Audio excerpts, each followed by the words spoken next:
গল্প মুগ্ধতার এক বিকেল, পর্ব ১ ও ২। এক টুকরো মাছি তো ভাবি, এর জন্য তুমি এইটুকু বাচ্চার গায়ে হাত তুলবে? ১০ বছর বয়সী আমিরাকে জাপটে ধরে বাক্যটি বলল সায়রা। ও মাত্রই বাইরে থেকে এসেছে, আর তখনই আমিরার গায়ে হাত তুলে জুথি।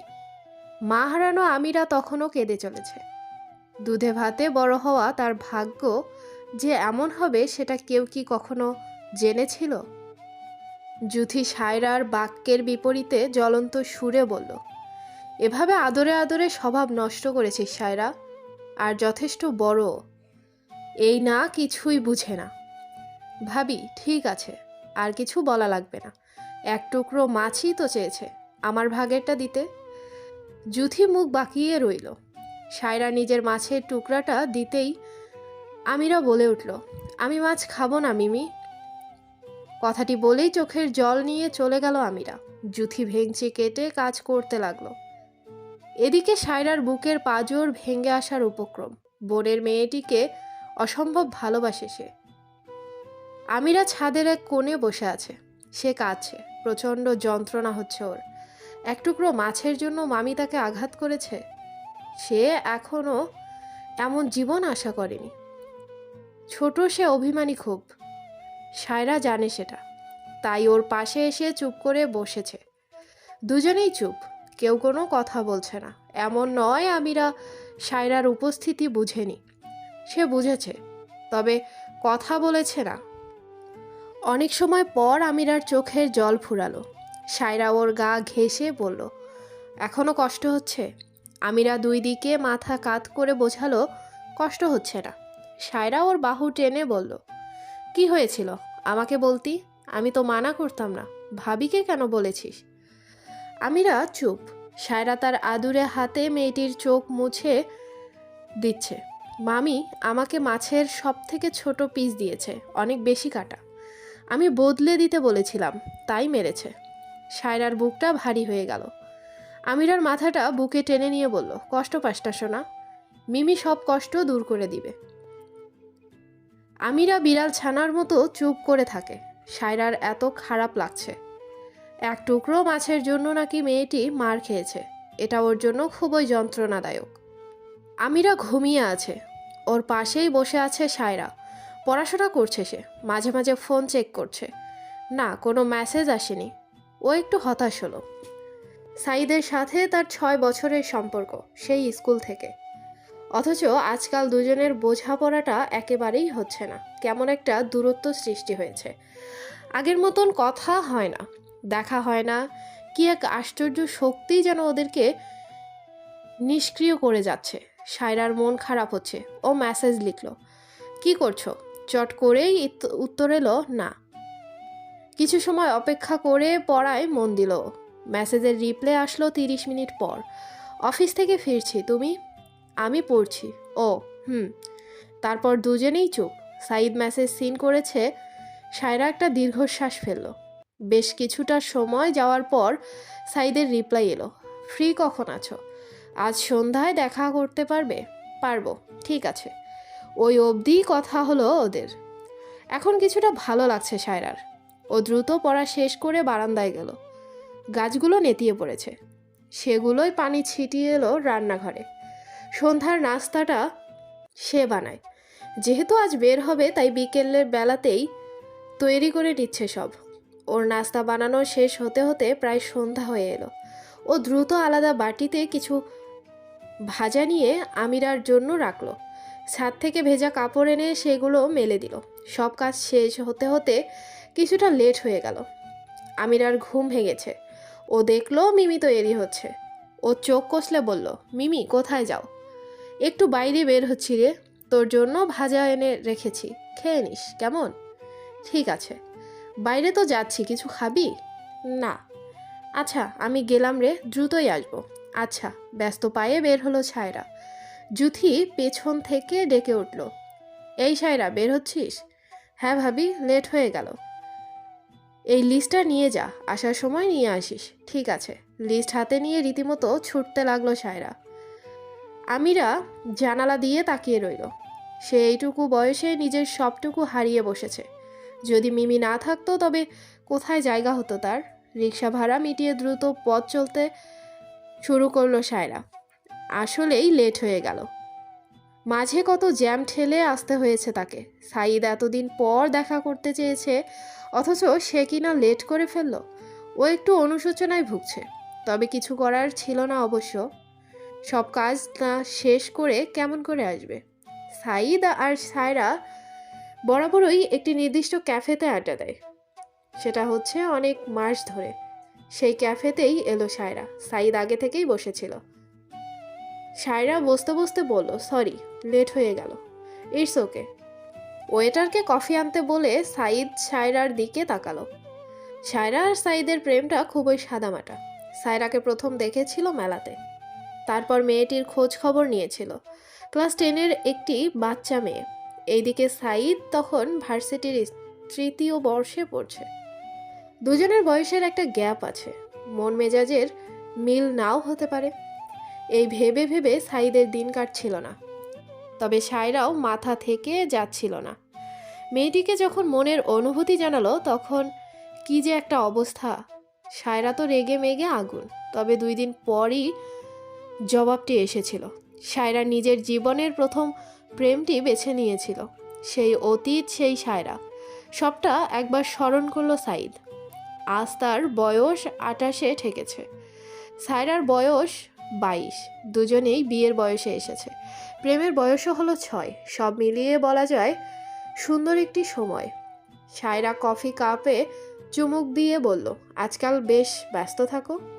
সাঈদ কয়েক সেকেন্ড পরে বলল, কাজের চাপ বেড়েছে, কিংবা বাড়িয়ে নিয়েছি। বাড়িয়ে কেন নিয়েছ? রোজকার ঝামেলা ভালো লাগে না। কি ঝামেলা? বাসা থেকে চাপ দিচ্ছে, বিয়ের বয়স তো পেরিয়ে যাচ্ছে। বিয়ের কথা উঠতেই শুকনো একটি ঢোক গিলল সায়রা। সাঈদ দীর্ঘ একটা নিঃশ্বাস ফেলে বলল, আমি পাগল হয়ে যাচ্ছি। আমরা তো বিয়েতে অসুবিধে নেই সায়েদ। আমিও চাই বিয়ে করতে, তবে আমিরাকে ফেলে নয়। ও বাচ্চা একটা মেয়ে, সবে মা হারিয়েছে, বাবা থাকতেও হারিয়েছে বাবার ভালোবাসা। তুমি কেন বুঝতে চাইছো না? সায়রার হাতটি নিজের হাতে নিয়ে নিল সাঈদ। দুজনেই একে অপরের দিকে চেয়ে আছে। সবটা বুঝতে পারছি সায়রা, তবে বাসায় এভাবে মানছে না। সায়রার গলাটা শুকিয়ে এসেছে, ওর চোখ দুটো স্থির হয়ে আছে। দুজনের কেউই আর কথা বলল না।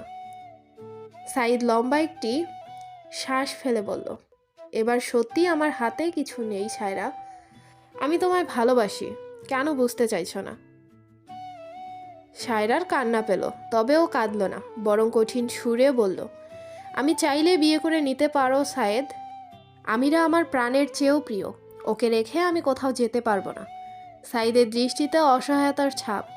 সায়রা উঠে পড়ল, ব্যাগ নিয়ে বলল, সম্ভবত এই কথাটা শোনার জন্যই আমার সাথে দেখা করতে চেয়েছিলে। আমি সব ক্লিয়ার করে দিয়েছি। হয়তো আমাদের পথ চলাটা দীর্ঘ হলো না। একরাশ দুঃখ কষ্ট বুকে চেপে রেখে সায়রা চলে এলো। পথ চলতে চলতে ওর মনে হলো মাথাটা ঘুরাচ্ছে, যখন তখন পড়ে যেতে পারে। তবে ও শক্ত থাকতে চাইছে, কিন্তু এই জীবন, এই পরিস্থিতি ওকে শক্ত থাকতে দিচ্ছে না। মনে হচ্ছে গলার কাজটা ভীষণ জ্বলছে। আর কতক্ষণ কান্না আটকিয়ে রাখবে সে?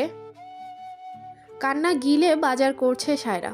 2 হাত ভরে গেছে জিনিসপত্রে। ও একটি রিকশায় উঠে পড়ল। তারপর ভাবতে লাগলো জীবনটি নিয়ে। সে চাইলেই সাঈদের সাথে ভালো থাকতে পারে, তবে আমিরা, তার কি হবে?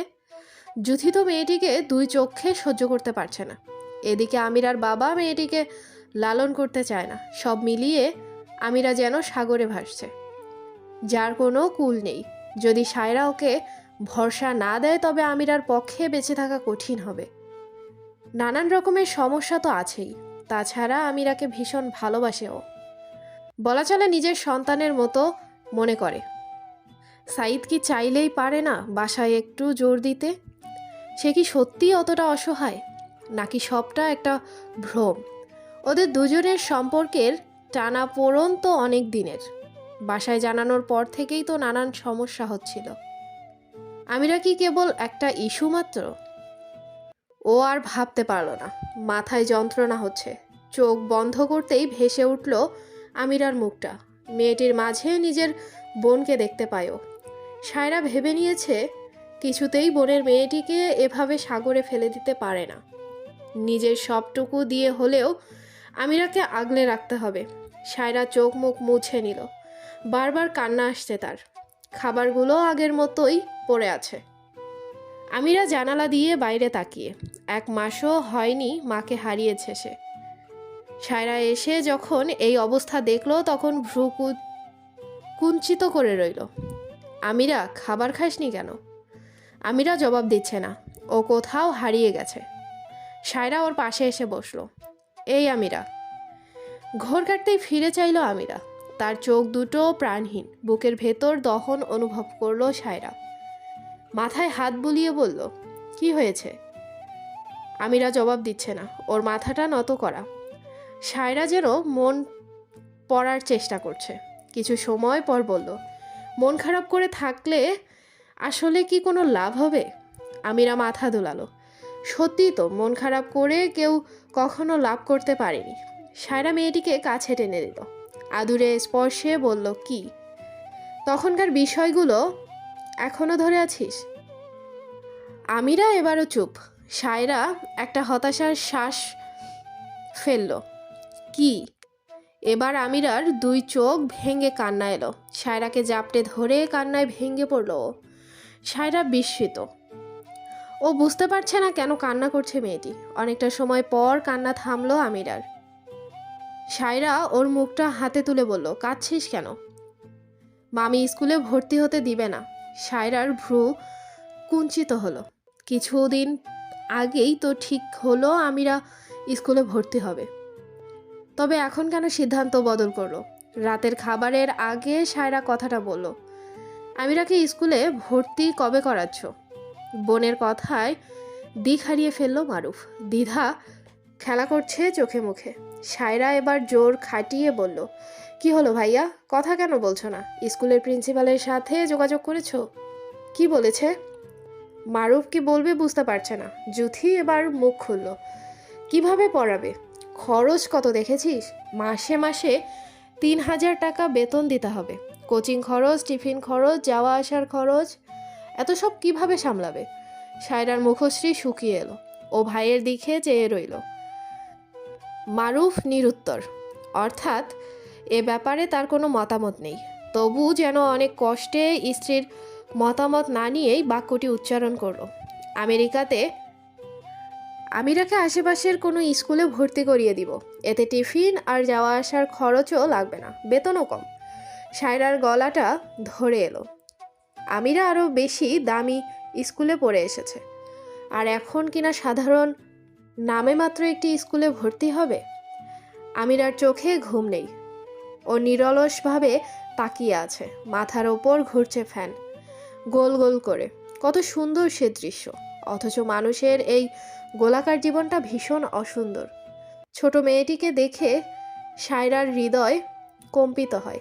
ও তাকায় বারবার, তবে কথা বলতে পারে না। আমিরা, শুনছিস? আমিরা মৃদু সুরে জবাব দেয়, মন খারাপ? হুম। কি দারুণভাবে উপেক্ষা করে গেল কথাটা। সায়রার বুকটা যে আরও ভারী হলো। ও চোখ বন্ধ করে নিঃশ্বাস নিল। চিন্তা করিস না, তুই স্কুলে পড়বি, আর মাহিম আর জুয়ের স্কুলেই পড়বি।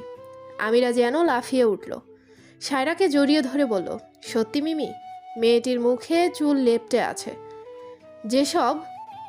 সেসব ঠিক করতে করতে সায়রা বলল, একদম।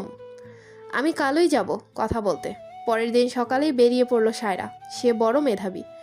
সারাটা জীবন স্কলারশিপ পেয়ে এসেছে। বর্তমানে পাবলিক ভার্সিটিতে পড়ছে। ভার্সিটির খরচ তো তেমন নেই, তবে যাতায়াত, খাওয়া দাওয়া কিংবা হাত খরচ বলতে যে টাকাটা লাগে সেটা তো ওরই জোগাড় করতে হয়। সেটাতেও তেমন অসুবিধা হয় না, একটা টিউশনিতেই হয়ে যায়। সংসার চলে বাবার জমাকৃত টাকার লাভ দিয়ে, তাই খাবারের চিন্তাটা করতে হয় না। আর থাকার চিন্তাও নেই। বাবা তার সারা জীবন দিয়ে একটি বাড়ি করে গিয়েছেন। একটা টিউশনি করায় সায়রা, এতে যে টাকা আসে তাতে বেশ ভালো চলে যায় ওর। তবে এখন যে আমিরার দায়িত্ব নিতে হবে। বেশ কিছুদিন ধরেই একজন টিউশনির জন্য জোর করছিল। প্রয়োজন নেই বিধায় টিউশনি নেয়নি। কিন্তু ভাগ্য দেখো, সেই নিজে থেকে ফিরিয়ে দেওয়া মানুষের কাছেই যেতে হচ্ছে। সায়রার বুক ভেদ করে একটি দীর্ঘশ্বাস নেমে এলো। ও ঠিকানা অনুযায়ী একটি বাড়িতে পৌঁছালো। লিফটের বাটনে চাপ দিয়ে চোখ বন্ধ করে রইল। ও মনে মনে প্রার্থনা করছে যাতে টিউশনিটা অন্য কেউ নিয়ে না থাকে, নতুবা বড় সমস্যায় পড়তে হবে। লিফট খুলে গেছে, অথচ সায়রার ধ্যান নেই। ও চোখ বন্ধ করে আছে। হুট করেই একটা শব্দ কানে এলো ওর। ও চমকে তাকালো, দেখলো একটি ছেলে দাঁড়িয়ে। লিফটে দাঁড়িয়ে ঘুমাচ্ছেন কেন? সায়রা একটু লজ্জা পেয়ে নেমে গেল। লিফট চলে গেল। সায়রা ফ্ল্যাটের দরজার নক করলো। ওর বুকের ভেতর ধিম ধিম করছে। নাস্তার টেবিল থেকে শুধুমাত্র পানিটাই নিল সায়রা। সেটা নিয়ে এক নিঃশ্বাসে পান করে বলল, আপু, আপনি টিউশনির কথা বলেছিলেন। তখন আমার সময় ছিল না, তাই নাকচ করেছিলাম। এখন কি? সায়রা ভয়ে ভয়ে কথাটা উচ্চারণ করলো। রনু হেসে বলল, এটা তো খুশির খবর। আমি আসলে একটু বুঝদার টিচার খুঁজছিলাম, যে আমার ছেলেকে ভালো করে বুঝিয়ে পড়াবে। তোমার বেশ প্রশংসা শুনেছি। সায়রার বুকের ভেতর থেকে পাথর যেন নেমে এলো। ও খুশিতে আর কিছুই বলল না, এমনকি বেতনের কথাও জিজ্ঞেস করল না। যদিও ভাঙ্গা মাস, তবুও রনু বলল, সায়রা যেন কাল থেকেই আসে। এতে আরও বেশি তৃপ্ত হলো। এ কদিনের টাকাটা পেলে আমিরার ভর্তিটা করাতে পারবে। বাড়িতে ফিরে একটি মেসেজের অপেক্ষা করতে লাগলো সায়রা। সাঈদ কি সত্যি তাকে ভুলে গেছে? এই যে গতকাল রেগে কথাগুলো বলেছিল, তারপর কি সাঈদের উচিত ছিল না সায়রাকে কল করা কিংবা একটি টেক্সট দেওয়ার? ওর খুব খারাপ লাগছে, ভেতরটা জ্বলে যাচ্ছে। মানুষের জীবন এমন কেন হয়? ভালোবাসার মানুষগুলো এত দ্রুত কেন হারায়? একটা চাপা কান্নায় ভেঙে পড়ল সায়রা। মা হারানোর পর যেই মানুষটিকে ধরে ওরা 3 ভাই বোন বেঁচে ছিল, সেই মানুষটাও কিছু মাস পূর্বে এতিম করে চলে গেল। বাবার চলে যাওয়ার পর পুও চলে গেল। সায়রার মনে হলো এ পৃথিবীতে সে বড় একা, তার কেউ নেই। এই একাকিত্ব ওকে পাগল করে দিবে। ও কাঁদতে লাগলো নীরবে। ঠিক সে সময়ই আমিরা ওর পাশে এসে বসলো। ও ঘুমিয়েছিল। ঘুম ভাঙতেই মিমিকে খুঁজতে খুঁজতে বারান্দায় এলো। সায়রা দ্রুত চোখ মুছে বলল, ঘুমোসনি এখনো? ঘুমিয়েছিলাম, ঘুম ভাঙার পর তোমাকে না পেয়ে এখানে এলাম। তুমি কাঁদছো কেন মিমি?